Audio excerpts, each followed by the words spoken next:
Video games ఈ మధ్య కాలంలో ఇలాంటి వీడియో గేమ్స్ మనం చూస్తూ ఉన్నాం. ఫ్రీ ఫైర్ కావచ్చు, లేకపోతే ఇలాంటి అంటే చిన్నపిల్లలు ఆడుకునేవి, పెద్దవాళ్ళు ఆడుకునే వీడియో గేమ్స్ మనం చూస్తూ ఉన్నాం. అంటే ఒకళ్ళని చంపడం, లేకపోతే చావడం ఇలాంటి వీడియో గేమ్స్. ఈ మధ్య కాలంలోని అంటే ముఖ్యంగా ఆల్రెడీ ఒక వీడియో అయితే ఇప్పటికి నెట్టింట వైరల్‌గా మారింది. తిరుపతికి సంబంధించిన వీడియో గేమ్ లాంటిది ప్రవేశపెట్టడం కూడా జరిగింది. అంటే గర్భగుడి అంటే దేవాలయం స్టార్టింగ్ నుంచి గర్భగుడి వరకు ఎలా వెళ్ళాలి? ఏం చేయాలి? ఎటువంటి కార్యక్రమాలు చేయాలి? అనే దానిపైన ఒక వీడియో గేమ్ లాగా తీసుకురావడం కూడా జరిగింది. అయితే ఇది ఎంతవరకు కరెక్ట్? ముఖ్యంగా దేవాలయాలపైన, దేవుళ్ళపైన ఈ విధంగా వీడియో గేమ్స్ రూపంగా బయటకు ప్రవేశపెట్టడం అనేది ఎంతవరకు కరెక్ట్ అన్న విషయాలు తెలుసుకుంది. ఇవాళ మనతో పాటు సీనియర్ జర్నలిస్ట్ దుర్గా వడ్లంనేని గారు ఉన్నారు. మ్యామ్ నమస్తే. నమస్తే అండి. అండ్ వీడియో గేమ్స్ ప్రతి ఒక్కరు కూడా ఈ మధ్య వాటికి అడిక్ట్ అవుతూ ఉన్నారు. ఆడుతున్న పరిస్థితి కూడా మనం చూస్తూ ఉన్నాం. ఇప్పుడు కేవలం అన్నీ అయిపోయి గుడ్ల పైన పడ్డారు. ముఖ్యంగా తిరుపతి దేవాలయం పైన ఈ విధమైన వీడియో అనేది రిలీజ్ చేయడం, ముఖ్యంగా వీడియో గేమ్ అంటే అక్షింతలు, పూజలు, పునస్కారాలు, లేకపోతే ప్రదక్షిణాలు, దేవుడు గర్భగుడి వరకు ఈ విధమైన వీడియోని ఆల్రెడీ మీరు కూడా చూశారు. ఎలా అనిపిస్తుంది ఏంటి? అంటే వీళ్ళు రేసింగ్లు, కార్ రేసింగ్లు, బైక్ రేసింగ్లు, మీరు చెప్పినట్టుగా రకరకాలు ఈ యాప్స్ అన్నీ అయిపోయాయి. అంటే వీడియో గేమ్స్ అయిపోయాయి. ఇప్పుడు కొత్తగా దేవాలయాల మీదకి వచ్చారు. ముఖ్యంగా తిరుమల తిరుపతి దేవస్థానం, వెంకటేశ్వర స్వామికి సంబంధించి. అంటే నేను అనేది ఏంటంటే, ఇప్పటికే హిందూ మతాన్ని, హిందూ సంప్రదాయాన్ని, హిందూ సంస్కృతిని ప్రతివాడు చాలా తేలిగ్గా తీసుకుంటున్నాడు. అంటే వేరే మతాల వాళ్ళేమో ఇందులోంచి అన్నీ అనుకరిస్తారు, కానీ హిందూ మతంలో ఉండకండి అని చెప్పి వీళ్ళని కన్వర్ట్ చేస్తారు. మల్లెపూల మీద ఒకళ్ళు మాట్లాడతారు, మల్లెపూలు పెట్టుకుంటే వాళ్ళు బజారు మనుషులని, ఇంకొకళ్ళు బొట్లు పెట్టుకుంటే తప్పని అంటారు. ఈ స్థితిలో అంటే మనం చెప్పేది ఏంటంటేనండి, మీరు ఒక ప్రమోషన్ కోసమో లేదు డబ్బులు సంపాదించడం కోసమో ఎంత దారుణానికి దిగుతున్నారో మనం చూస్తున్నాం. అయితే ఇది మంచిదే కదండి, దేవుడి దగ్గరికి వెళ్ళాక ఎలా చేయాలో చూపిస్తున్నారు కదా. నువ్వు చూపించకపోతే తెలీదా హిందువులకి? హిందూ భక్తులకి ఒక గుళ్ళోకి ఎలా వెళ్ళాలి, అక్కడి నుంచి ఎలా వెళ్ళాలి తెలీదా? లేకపోతే ఎక్కడెక్కడ ఏమేమి ఉన్నాయి, ఏం పూజలు చేయాలి తెలీదా?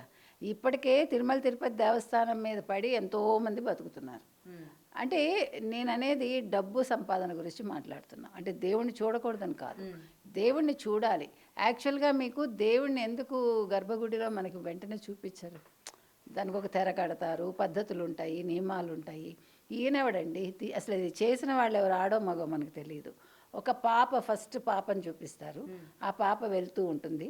ఆ పాపకు ఒక డ్రెస్ వేశారు. ఏం డ్రెస్ వేశారు? ఒక ప్యాంటు షర్టు లాగా వేశారు. కనీసం అక్కడ అమ్మాయికి ఒక లంగా జాకెట్ వేయాల, ఒక పట్టు లంగా పట్టు జాకెట్టు వేయొచ్చు, అది కూడా వేయాల. మీరు గమనిస్తే ఒక పోనీటైలు, ఒక పాప షర్టు ప్యాంట్, చెప్పులు కూడా చెప్పులు వేసుకుంది, షూజో చెప్పులో వేసుకుంది. అంటే గుళ్ళోకి అలా వెళ్తారా? ఆ మధ్యన చెప్పులు ఎవడో వేసుకున్నాడు, పెద్ద గందరగోళం అయింది. అంటే నేను అనేది ఏంటంటే, శాంక్టిటీ ఏది, ఎందుకు పాడు చేస్తున్నారు? మీరు ఒక గర్భగుడి గురించి కానీ మీరు అసలు ఎందుకు చూపిస్తారు? ఏమంటే ఇప్పుడు మీరు ఒక చర్చికి వెళ్ళగలరా? మీరు కొన్ని చర్చెస్కి మిమ్మల్ని అసలు బయట నుంచి లోపలికి రానివ్వరు.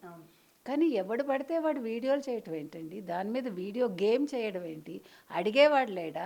టీటీడీ వాళ్ళు దీని మీద దృష్టి పెట్టాలి, దీన్ని బ్యాన్ చేయాలి ఫస్ట్. ఎందుకంటే 14 సెకండ్స్ తర్వాత ఒక అబ్బాయి వస్తాడు. అంటే ఇద్దరికి సమన్యాయం అనమాట. అమ్మాయి అబ్బాయి ఇద్దరిని చూపించారు. మొత్తం 43 సెకండ్స్ అంత ఉంది నిడివి గల వీడియో. ఈ పాటికి ఎన్ని లక్షలు సంపాదించుకున్నాడు? డబ్బు సంపాదనకి మీరు గుళ్ళని వాడద్దు, మీరు హిందూ దేవాలయాల జోలికి వెళ్ళొద్దు. ఇది వెంటనే వీడియో గేమ్ని వాళ్ళు ఏమనాలి, బ్యాన్ చేసేయాలి. అండ్ ముఖ్యంగా తిరుపతిని టార్గెట్ చేయడానికి గల కారణాలు ఏంటి మేడం? అంటే మీకు ఈరోజు ఒకప్పుడు వాటికాన్ అండి నెంబర్ 1. వాటికాన్ అంతా కూడా ఏమంటారు, ఫండ్స్ మీదే ఉంటుంది.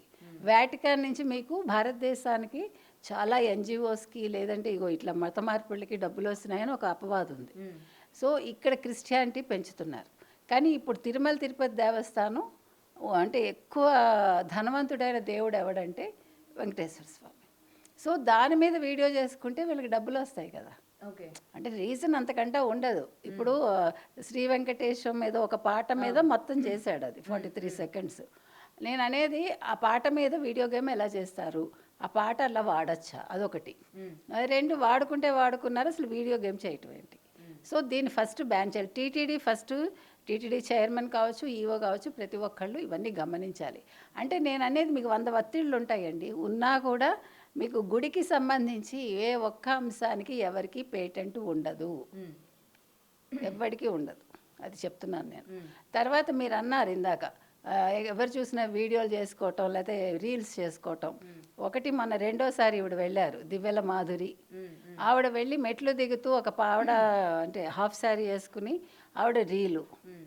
నేను అనేది ఏమనుకుంటున్నారు మీరు, గుళ్ళకెళ్ళేది మీ ఫ్యాషన్ షోలు చేయడానికా?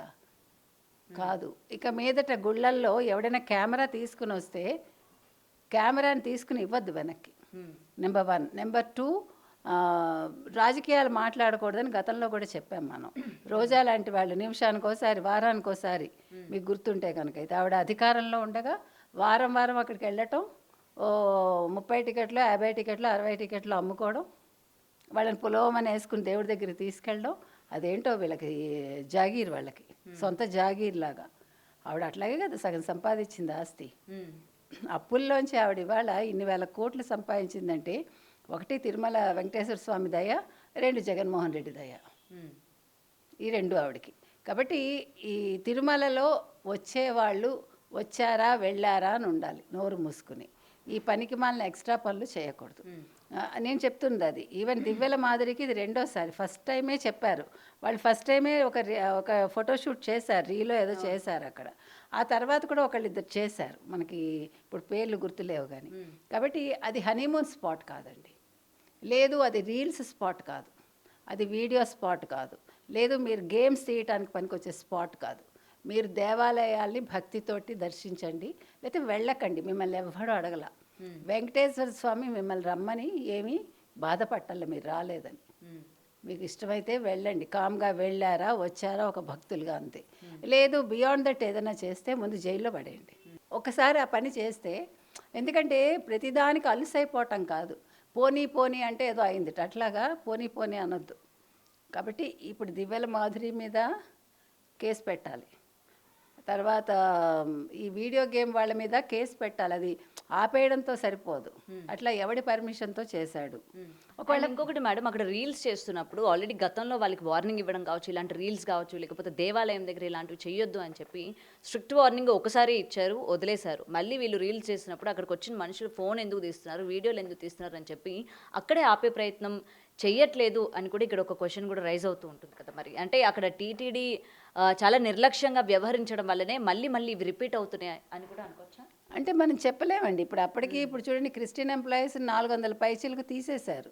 మరి ఇంకా ఎవరైనా ఉన్నారా, చూసి చూడనట్టు వదిలేస్తున్నారా? అంటే నిర్లక్ష్యం పెద్దవాళ్ళ వైపు ఉండదు కదా. వాళ్ళకి ఏముంది, వాళ్ళ పైన ఉంటారు, మిగతా చూసుకుంటారు. ఈ కింద తరగతి ఉద్యోగులు ఎవరైతే ఉంటారో వీళ్ళు ఏమైనా ఆశపడి నోర్లు మూసుకుంటున్నారా? అది గమనించాలి మనం. చేతివాటాలు ఉంటాయి కదండి, లేదు మనకి అమ్యామ్యాలు అనేవాళ్ళు ఇదివరకు, అట్లా ఇస్తే నోర్లు మూసుకుంటున్నారా? సో ఏది ఏమైనా దీని మీద టీటీడీ కట్టడి చేయాలండి ఖచ్చితంగా. ఇంకొకసారి అసలు తిరుమల తిరుపతి దేవస్థానానికి సంబంధించి ఎటువంటి కాంట్రవర్సీ రావడానికి వీల్లేదు. ఎంత స్ట్రిక్ట్గా నియమాలు పెడితే అంత మంచిదని నా ఉద్దేశం. అండ్ వీడియో గేమ్స్ చేసే వాళ్ళకి కూడా నెక్స్ట్ రానున్న రోజుల్లో ఏం చెప్తారు? వాళ్ళు చేయొద్దండి ఇలాంటివి. మీరు చేయదలుచుకుంటే వాటికాన్ మీద చేసుకోండి, లేదు కాబా మీద చేసుకోండి. మీకు నిజంగా వాళ్ళు ఒప్పుకుంటారా? ఒప్పుకోరు కదా. ఇప్పుడు మీరు అవి ముట్టుకోవటానికి భయపడతారు. హిందువులు ఎందుకు మీకు డబ్బులు కావాల్సి వచ్చినప్పుడు హిందూ మతం గుర్తుకొస్తుంది, గుర్తుపెట్టుకోండి మీరు. అండ్ ఈరోజు వేరే రిలీజియన్ గురించి కనుక మాట్లాడినట్లయితే వాళ్ళకి ఒక భయం ఉంటుంది, అమ్మో వాళ్ళ మీద మనం ఏదైనా వీడియో చేయాలన్నా, లేకపోతే ఆ చర్చిల ముందు కానీ మసీదుల ముందు కానీ మనం ఏదైనా చెయ్యాలన్నా కూడా వాళ్ళు మనల్ని ఏమంటారు అన్న భయం వీళ్ళల్లో ఉంటుంది. కాబట్టి మనం ఎప్పుడు ఎక్కడ చూసింది లేదు. కేవలం హిందూ ధర్మాలకి సంబంధించి, హిందూ దేవాలయాలకి సంబంధించి ఎప్పటికప్పుడు ఇలాంటి కాంట్రవర్సీ వస్తూ ఉంటుంది. ముఖ్యంగా హిందువుల్లోని ఎవరు కూడా బయటకు వచ్చి మాట్లాడలేని పరిస్థితి ఉంటుంది. కాబట్టి వీళ్ళు ఇలా విచ్చలవిడితనంగా రెచ్చిపోతున్నారు అనుకోవచ్చు. ఖచ్చితంగా. ఎందుకంటేనండి మనకి బానిస మనస్తత్వం పోవట్లా, అది బ్రిటిషర్స్ నుంచి వచ్చింది మనకి. వాళ్ళు 1600 నుంచి మనని పాలించారు కదా.